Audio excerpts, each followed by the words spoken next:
creativity without a way of putting it into practice or making it into something, they're just ideas. You know, you have to have a diverse group of people to actually go, that's brilliant, I understand it. Let's challenge that, let's add to it, let's take away, and let's put that through and actually make it into something. Today on Dirty Linen, we are heading all the way to the other side of the world, to the UK. We are talking to Ashley Palmer-Watts, who has spent a lot of time in Australia as the head chef or executive chef of Dinner by Heston with Heston Blumenthal. But he is back in the UK now as the UK is reopening again after a bit of a lockdown. Ash, welcome to Dirty Linen. Great to have you on the show. Thank you. How are you? Oh, well, we're in another little lockdown, so I'm fine. But I wish we weren't. And I'm just hoping that we can smash this one as we have before and get back out there eating and enjoying restaurants. Tell me what things are like in the UK at the moment. Well, restaurants opened sort of probably 2 months ago. They reopened outside only, which was difficult for some. Others found it a little bit more easy. They had gardens and sort of places outside the restaurant, and especially in London, they closed a lot of the roads so that, you know, they could put tables and chairs out, which was quite, you know, it was great spirit and everyone got behind it. So, but now restaurants are open inside, which is good. Still social distancing, masks when you're walking around, et cetera. But I mean, it's got off to an absolute flyer. I think the support for the restaurants has been amazing. It's going to take a long time to get back to where it was before. But hopefully, like you say, hopefully we don't get back in another lockdown or further restrictions. But so far, so good. Fingers crossed.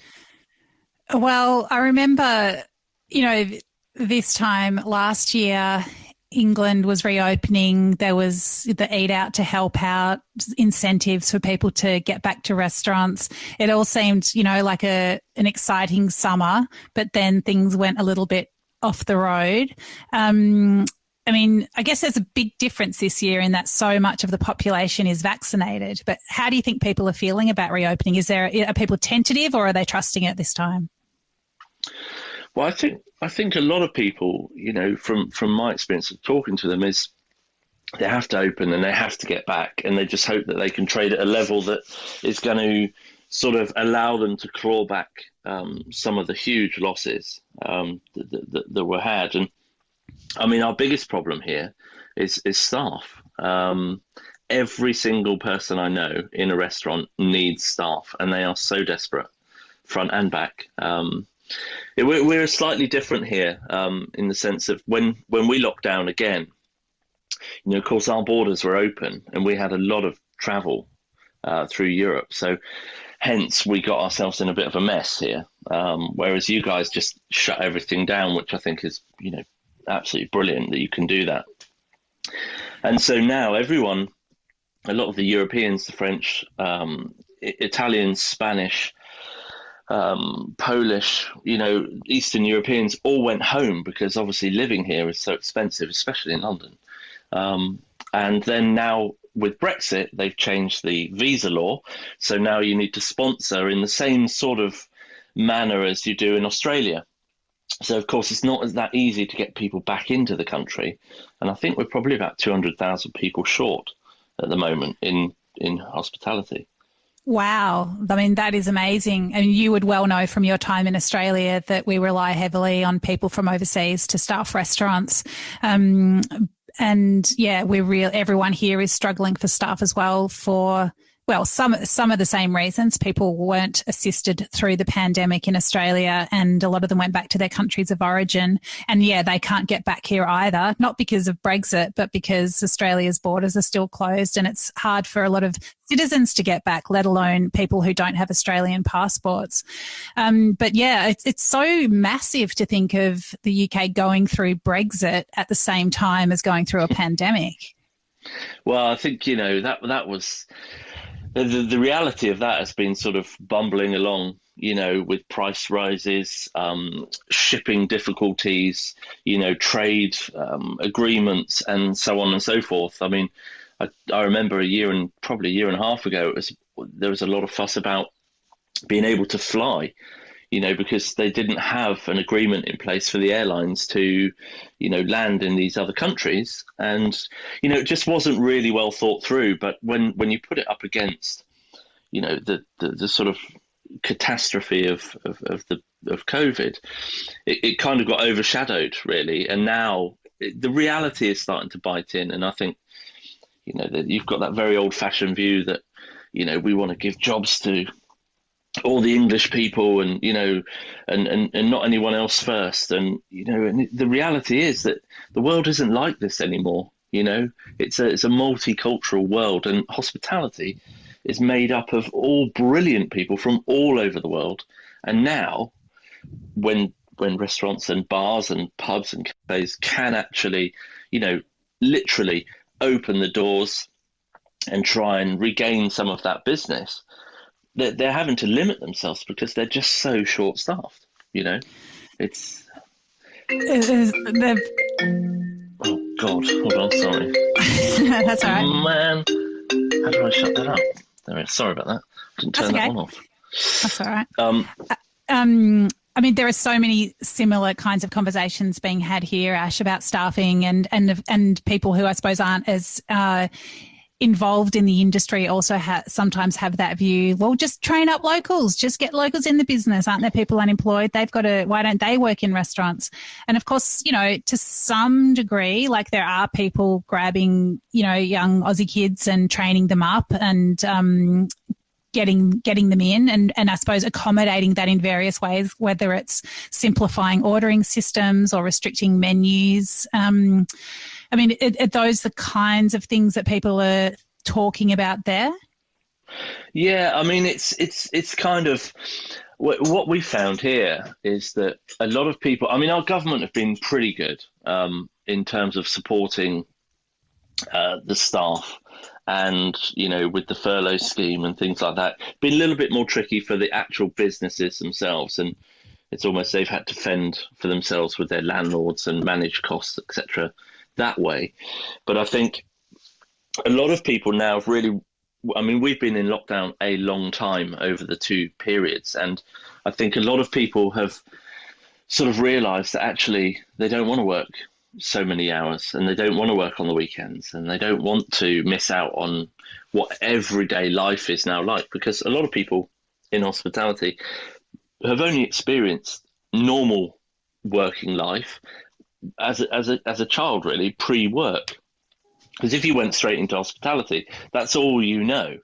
So I think a lot of people have said, well, actually, I'm not coming back and I'm going to retrain as this, or I'm going to try and start my own little business over here. So it's twofold, really.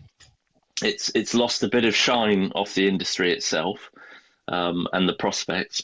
But then on the flip side, I think from a customer point of view, I think that people have never been more receptive and appreciative of what the experience of going out, whether it's at a level of, $500 a head or $15 a head, or a cup of coffee or a pint of beer in a beer garden.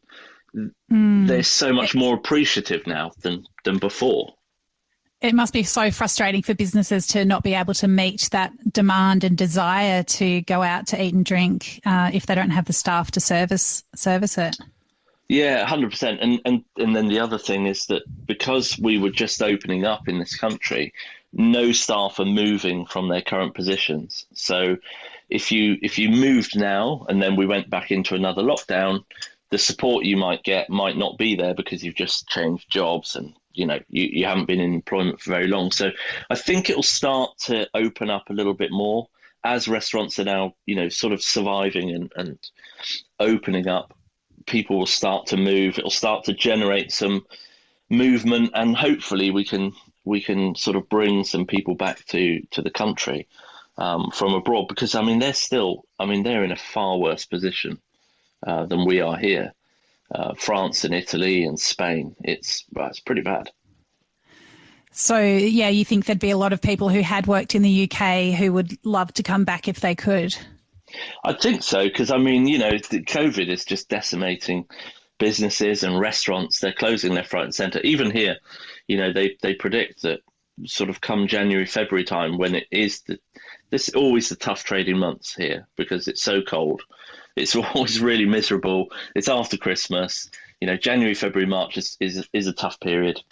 That's when I think we're going to lose quite a few more successful restaurants, really. It's really sad. So, I mean, interestingly, you're not involved in restaurants day to day at the moment after so many years of being at the helm of some of, the world's best known restaurants. Tell me about what you've been doing since Dinner by Heston closed and you left the Fat Duck Group. Yeah, so I left to open my own restaurant, and then COVID came along, so that kind of has kind of put a year and a half almost in between leaving and almost picking back up again. So I'm working on my own place, which is really, really exciting, which is what I left to do. And I had some other sort of avenues I wanted to go down as well. So the one we've just launched at the moment is a coffee company called Artisan Coffee Co., which is sort of coffee for everyone at home.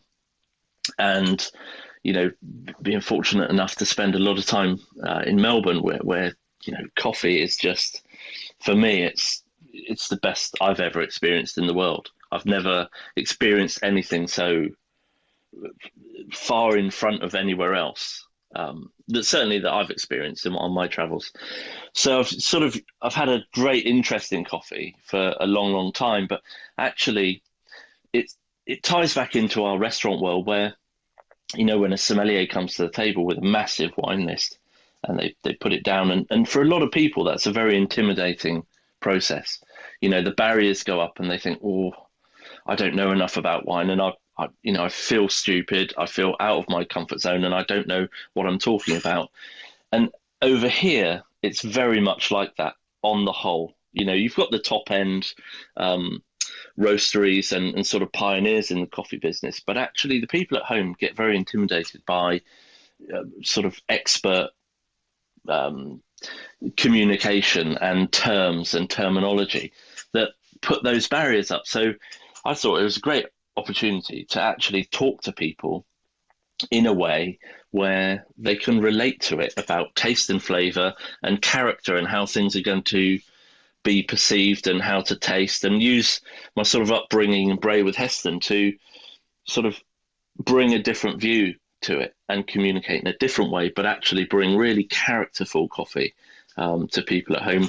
If they buy ground coffee from the supermarket, or it's pods, or it's whole bean, or it's for their mocha pot, we will finely tune those blends for those brew types.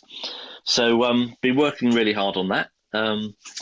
And what's the other one I've been doing? Oh, the other business we've set up is one called LeBlanc, which is a cycling and gastronomy events company. And this actually came about from the Margaret River Gourmet Escape events that we used to go to over there. And I used to speak to a guy who used to be one of the organisers, and I told him that I brought my bike, and he just couldn't believe it, that I brought my bike all the way to Western Australia. And he said, "Do you know what? I used to be a pro rider." And I said, "Really? I didn't know that." And he said, "Do you know what? We should do something about cycling and gastronomy." And so we set up LeBlanc, where it's Justin, myself as the culinary director, and then we have an ex-pro cyclist called Sean Yates, he's pretty much been the director sportif and training team post his pro riding career for everyone from Bradley Wiggins, Team Sky, British Cycling. So between the three of us, we pull in great riders, legendary, and great chefs, and we have like these great weekends of brilliant riding with your peers, your heroes, great food and wine, stories from the saddle, from the kitchen, and just have a great time, really. So we've just had our first small event, and then we've got two events this year, one in Champagne with Eddie Merckx and Raymond Blanc, and then our second one in the Isle of Wight with Sir Bradley Wiggins and Claude Bosi. Oh my God, that sounds so fun. And so do Yeah. you, when you say you're culinary director, obviously you're partnering up with some great chefs along the way. Is that, I mean, is the food in local restaurants or is it like cooking in a field? I mean, what's the food side of it? They all vary. I mean, the one in Champagne, we've taken over a hotel, beautiful hotel. And then Isle of Wight, again, we've taken over another hotel on the south of the island. So we use the kitchens there and outside dining. And then actually one I forgot that I'm actually doing at the end of July is up in Perthshire. And it's Sir Chris Hoy and myself. And that's a really intimate one of 20 guests for the weekend. We've taken over this stunning house, beautiful sort of terrace in the valleys in Perthshire, local produce. We also do sort of a time and a place dinner on the Friday night. So we bring in local chefs, a combination of to one to show their restaurants off, but also to show the local ingredients to the area and stuff. And then the Saturday is when it's the big 7-course dinner, either in the hotel, the house, or or outside. Could be anywhere. Wow. I mean, I love the sound of it. But I think what I love most about it is that it makes me feel hopeful about travel again, and that actually it is going to be possible to have amazing travel and food experiences at some point. We feel very locked in Australia at the moment, I have to say. Yeah, I mean it's been a long time. I mean we've been moving events for the last 15 months, and but the sort of engagement and the hunger for these type of experiences, and I think that we have to look at the positive of obviously a really terrible time, and that is that people want they see the value in the experience, not just the material things anymore. And I think the experience side of going to your favorite restaurant, or sitting down with friends that you haven't seen for a long time, and you tell someone you can't see people, or you can't touch them or hug them, or you can't go out walking with them. There's nothing more you want to do than do those things. So there is a big positive here, and I think it is a good thing for restaurants, in the sense that that appreciation, it was all too easy before, and people, a lot of people wouldn't appreciate what goes in to pulling off those experiences for people. As simple as a cafe, people work so hard to do that, to give people great service, great food in whatever kind of level of experience that is. But now I think people, they're going to have a greater appreciation, and that can only help with the longer term view of actually career choice, because the appreciation is there, then you feel valued as well. Yeah, well, I mean, I really hope it does have that follow through. I mean, it's something I've been thinking a lot about here, because if you value an experience, well, let me start again. I think restaurant meals in Australia, at least, have been very undervalued. Like, people should be paying more for those experiences. And if they value them more, perhaps they will be willing to. I don't know. What do you think about that? Do you think that sort of price parity has been easier to find in Europe? Yeah, I mean, well, I would say here, I mean, the cost is going up, by the week, because there's obviously the post-COVID cost to every business, but there's also, the cost of actually sort of making sure that you've got enough time and you've got enough people and you're doing the right things, that actually people are going to have to pay more for what they experienced before.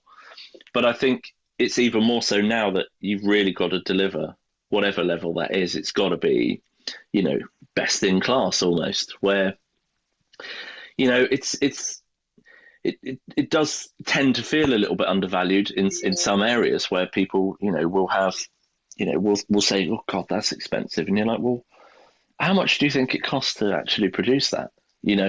And, it's only a good thing. Awareness with the right communication will do that for sure. But I mean, I think, certainly from my experience in Australia is, people just love going out, and the vibe is just so, that will come back for sure. I mean, no doubt. I mean, keeping everyone at home in Melbourne is going to be like unlocking sort of caged animals, from not going out for a while, isn't it? It's just part of the lifestyle, isn't it? You guys live outside, you eat and drink outside. It's the way of life there. Yeah, definitely. We certainly do love our restaurants. So, Ash, did you dodge a bullet by not having your restaurant open before March 2020?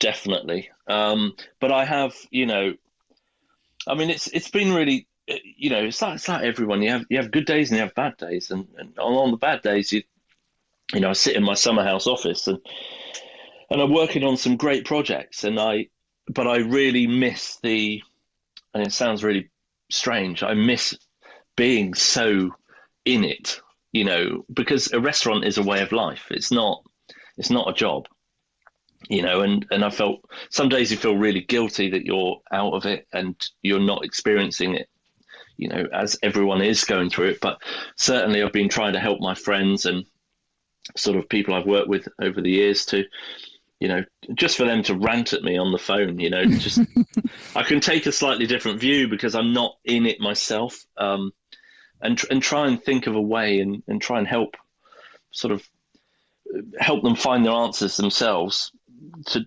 something that we might not have thought of before. We've had to be really creative in this country to get through this because, we've been in lockdown for months and months and months, and then we were out and then we were back in it, and literally we just come out of it. So, it's been difficult, but yeah, I'm glad. I mean, if I'd opened a restaurant now, I'm not sure it would be that open because I wouldn't have generated the funds. I probably wouldn't have qualified for the government support either. So yeah, incredibly lucky on that front. And you mentioned that, a lot of people have seen a taste of civilian life. They've seen their families, for the first time in daylight. And perhaps some people have got a taste for that more balanced lifestyle. What about yourself? I mean, you've obviously spent heaps of time away from your family back and forth to Australia. What do you think about, hanging on to some of that work-life balance? Yeah, I think I think it's made everyone, especially myself, look at how when I do open my restaurants, how I can incorporate some of that into, taking a clean view at things and having been out of it for, definitely I won't open anything this year.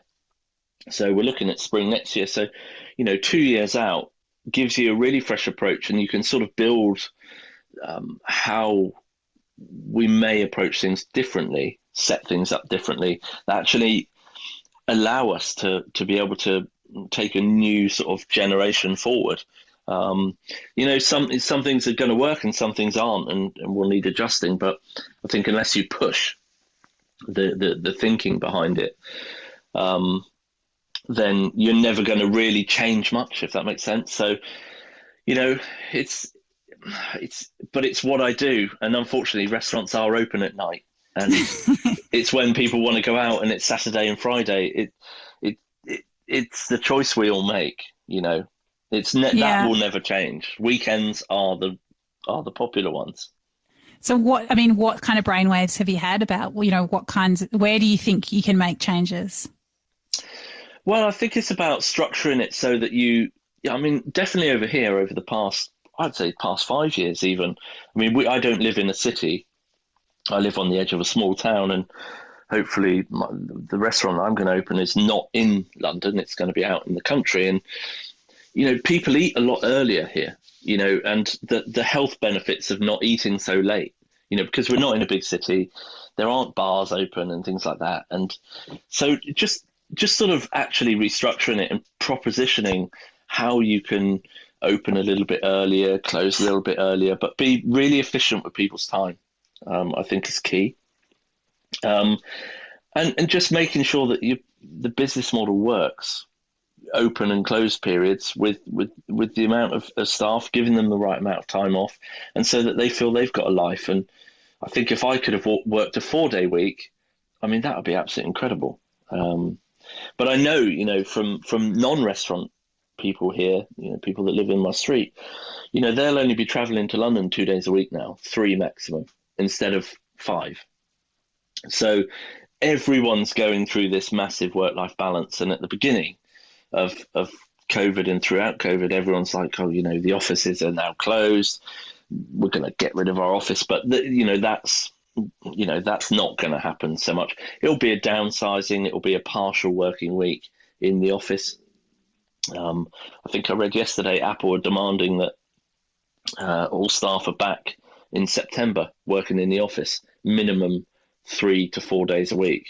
So, that interaction is really, really important from a creative point of view as well. So, it's just a massive sort of moving feast of adjustment, really. Yeah. Well, I mean, it is an opportunity to really rethink everything, as you say. I mean, when you think about the restaurant that you're going to open, Ash, like what aspects of your time with Heston will you take into it? What will be different? Well, all of it, really. I mean, I've done a lot of talking about the coffee, and whilst I'm not from the world of coffee, I've used my 20 years upbringing of looking at things in a different way, and just not for the sake of it, but actually just looking at it, analysing it, and saying, well, why do we do it like that? Why is it done like that? And can we do it like this? What would happen if we do this? And then sort of follow that through. So I think restaurant-wise, I mean, it's quite a diverse. I can't really say much about it, but it's quite a diverse collection of experiences in one place. But I'm not going to be opening something that's aiming for 3 Michelin stars and liquid nitrogen and dry ice. That's not probably the food that I'm going to be cooking, at my next place. But it will take shape. I have a good idea of what it is, but it's I don't know, until you really start getting it under the skin of it and it starts gaining momentum, then it's just, I want people to come and have an experience that they can come and have 8 times a year, not be a bucket list restaurant. That's really important for me. And I think there's always a way of bringing aspirational things into sort of dining that you can come and experience 8 times a year. Might be more for some people, might be less. But I just want it to be really comfortable and just friendly, comfortable, casual, but actually the execution and the vibe of the place will be exceptional. Ash, obviously, working with Heston it took, you were with Heston for a lot of years, and it must have been such an intense creative whirlwind. Can you tell us what it was like to work with Heston Blumenthal? Yeah, I mean, I worked with him for over 20 years, and we had the best 20 years, of my life, really. And from the day I started, there were 5 in the kitchen. When I wrote to him for a job, I actually went for a stage first, and then I wrote to him and said, look, this is the only place I want to work. I came home one night from the restaurant I was working at, and my dad had left a note on my bed saying, it's when we had answer phones at home, check the answer phone. Heston's left you a message. And so that's when the journey started. And started, and this guy was just crusading his way in the food scene in this country. And at that time, literally, if you were right at the top of like the foodie niche market, you might have heard of Heston, but no one else had. And you say, oh, I'm going to work at the Fat Duck. Well, I've never heard of it. It was for a bloke called Heston, never heard of him, and it was those days. And we started off, we had a la carte and a lunch menu, and then renovated in 2001, came back with a tasting menu. And that's when it really all started to kick off with working with different scientists and colleges, universities, libraries, brain surgeons, psychologists, artists, musicians, the whole thing. I mean, it was just, when I look back on it was the most incredible 20 years. And, like I used to say to my team at dinner, I think we spent our time looking back in history and reading about people that were doing things that were worthy of writing about back, 500-600 years ago. And I said, you know what, we'll be reading, well, we won't be, but people will still be reading about Heston in 500 years, and that's how important the sort of, the moments of pushing boundaries and breaking boundaries. It's really slowed down because there aren't the boundaries to break so much anymore. There's only so many you can make, in the same way that you can only make a car go so fast or accelerate so fast. You can't, there's certain things you get to a window or a ceiling, and those boundaries sort of, and also food, the interest in food and the trend of how people cook and stuff changes as well. But I mean, it was incredible. We traveled the world. We worked and met with the most incredible people. It was incredibly intense, so difficult at times, but I wouldn't change it for anything, to be honest. And I think it's given me a really sort of a different view about how to go about things, and I've completely enjoyed sort of applying that 20 years knowledge. And some of it is not knowledge, it's just the actual confidence to say, well, actually, why are we doing it like that? Why do you do it like that? That doesn't make sense. Let's find out why. And let's find out, if we change this, this, and this, what happens? And bring that innovation in and not be afraid to try, and I think that's a really, really important attribute that I think, I mean, there were times where you would do stuff, and, when we got the third star, for example, in Bray, I remember Heston phoning up and saying, yes, he was away at the time in Spain, and he got the confirmation from the Michelin Guide, and he phoned up and answered the phone, and he said, yeah, we've got it, but we need to get better. And that sums it up, really. Like, you get to the finish line, and then the finish line moves, and you're just like, right, yeah, but we've got to do it again, and we've got to be better, and we've got to be faster, and there must be a way we can do this. So it's that just relentless sort of pursuit to make things better was, just incredible, really.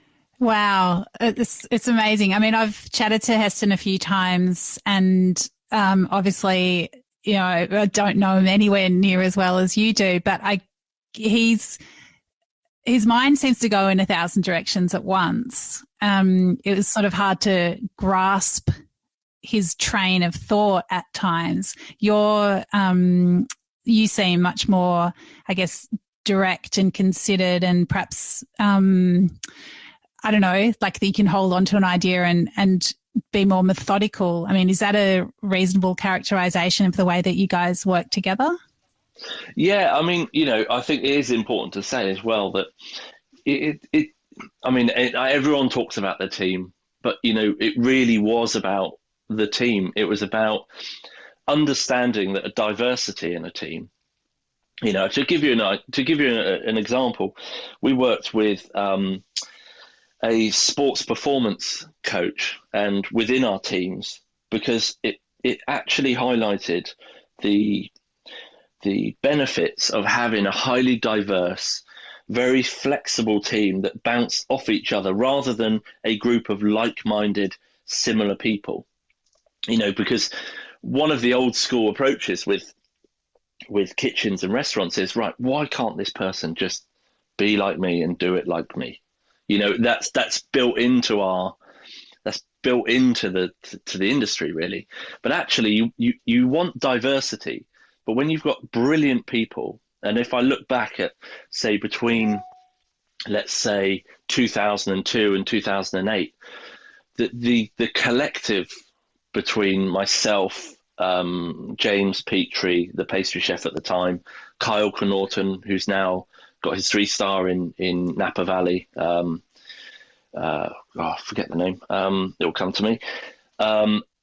Chris Young used to be in our lab, who went on to do the modernist cuisine, and he's set up a couple of very innovative products post his time at the Duck.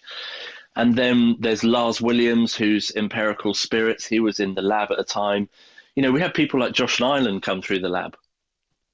He spent 3 months with us. And, when you've got this constant sort of evolution of brilliant people coming through, when that all joins together with the right, let's say, structure, the methodicalness, but actually creativity without a way of putting it into practice or making it into something, they're just ideas.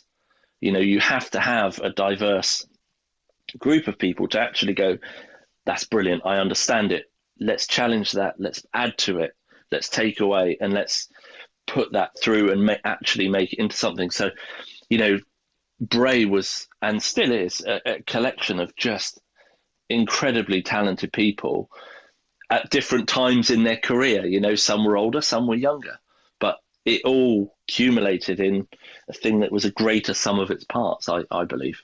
It makes me think of, an exceptional sporting team. We just have those seasons that just gel. Like, it is just so much greater than the sum of its parts. It's that ineffable magic. But it's really interesting. Well, yeah, you worked with a sports psychologist. It's so interesting to think about all the strategy that must go into creating a team like that deliberately. What kinds of things will you take forward from that when you hire your own teams? It's been something that I've sort of incorporated for many years, is just having that diversity and character as well. You obviously, you don't know fully until people actually start working how they're going to pan out. But I think it's just having people with the right ethos and the right attitude towards wanting to give someone or make something better. Being open to constructive criticism, or being their own best critic or their own worst critic. If you can look at your own work and go, Joe, I could have done that better. That's what I want.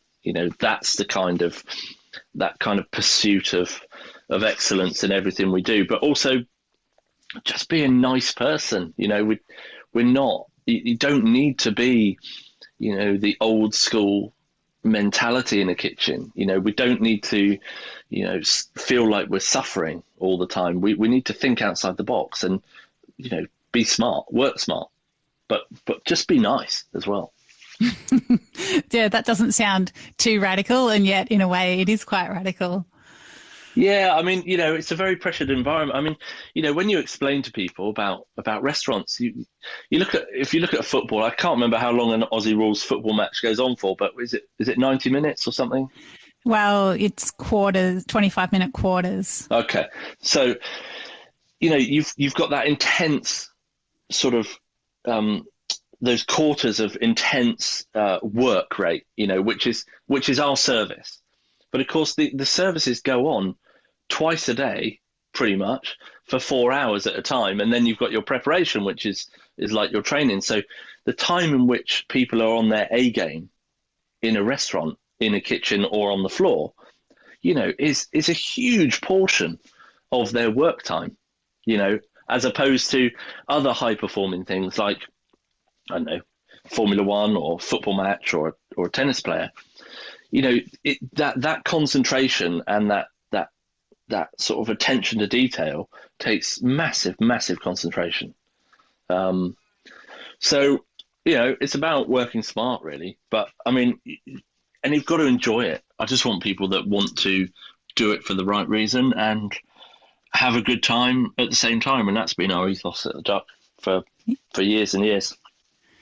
Ash, it also makes me think about every now and again on your Instagram, a post with your son pops up, who's who's studying ballet, I mean, that's another arena which is really intense. There's these, performances, but a lot of work that goes into making those performances.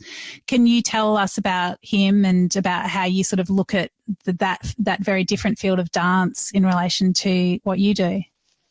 Yeah, so he started doing ballet when he was 4, and literally we just let our kids try anything that they want to try, to be honest, and just find their way. And we're not like pushy parents in that way, where it's a case of you must do this, you must do that. If you don't want to do it, don't do it. But I remember Emma coming back when he was probably about 6, going, do you know what, he's actually pretty good. And then about a year later, it's like, do you know what, he's actually got something here, but we need to move him into a different class. He's dancing with loads of girls and he's the only boy, so he's not a focal point. Moved him, was doing really, really well. And then again, sort of, we need to move him to another school. Moved him to school. The lady came out and she just said, oh my God, I've not had a boy come along like this for a long, long, long time. Wow. He's got it. Oh, you my should God. try him out. You should try him out for the Royal Ballet. And Emma called me and I was like, really? I was like, well, okay, well, so Emma took him up to the Royal Ballet auditions, blah, blah, blah. Anyway, got into the junior associate. So he's been training up there for the last year and a half, 2 years on a Saturday at the Royal Ballet. It's just off the Royal Opera House across the street. And been doing really well. And then he has his local school. He has another coach in London. And then when lockdown happened, everything went online, which you would think, oh, this is going to be an absolute nightmare. But he actually danced probably 2.5, 3 hours a day, doing the most incredible classes with principal dancers from the Royal Ballet, from Tring, from all over. And the kind of, it was brilliant to see another industry that actually said, do you know what, we're all in this. We're going to open ourselves up. It's £5 for a masterclass lesson for 2 hours with like the most incredible principal dancers and these special sort of focus classes, as well as his own sort of junior associate classes. And he, I'm not a dancer of the world. Let's put it that way. I am the worst dancer, but I just saw his strength and his commitment and his work ethic was brilliant. And then he tried out for Tring, which is not far from us, about an hour from where we live, which is a very, very good dance school. Elmhurst, which is connected to the Royal Ballet, but in Birmingham, and then the Royal Ballet School, which is White Lodge in Richmond Park, which is from the Billy Elliot film, where he goes down to do that audition. Uh-huh. And he got through to the finals and got into all of them. And oh my gosh. so he's chosen White Lodge. They've taken 12 boys this year from 900 applicants, and he starts in September. And how old is he? He's 11. Oh my God. You must be so proud. What an amazing achievement, and just so incredible to think about what might be ahead for him. Yeah, and it's the nice thing is, he doesn't enjoy the academic side of school terribly. He's more on the creative side, and it's quite sad to see sometimes the lack of creativity and how that's harnessed at school.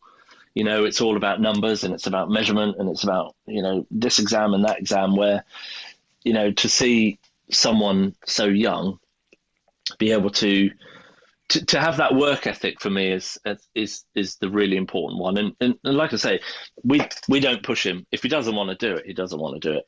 And I'm not going to push him to do it. But his interest, and he absolutely loves to dance. It just alters his mood, everything when he dances. So, he's got a good chance. But like I say to him, the work really starts when you start going to school and you're working. You've got to do your schoolwork, but you're probably dancing and training for, 4 or 5 hours a day. But he's like, Dad, I will love it. Don't you worry. Brilliant. That's so great. Ash, what do you cook at home for the family? A lot of barbecuing. So big green egg. Just really, my kids like really simple, bold things. Lots of garlic. Sort of, lots of grilled vegetables. Roast chicken. I mean, winter goes on here forever. So for 5-6 months of the year, it's quite hearty cooking on the weekends. Sort of shoulder of lamb and roast potatoes and that sort of stuff. And just a mixture of just normal home food, really, Love it. Well, it's been so incredible to have the opportunity to catch up with you. I really hope that the reopening of England and the whole of UK and Europe in general, I just hope it goes well. I hope it sticks. I hope that the coffee and the cycling all goes brilliantly, and I can't wait to learn more about the restaurant. But thanks so much for your time today. No worries. Well, good luck with reopening over there, and hopefully it won't be too long. Yep, hope so too. Fingers crossed. Thank you. This is Dirty Linen, and I'm Dani Valent.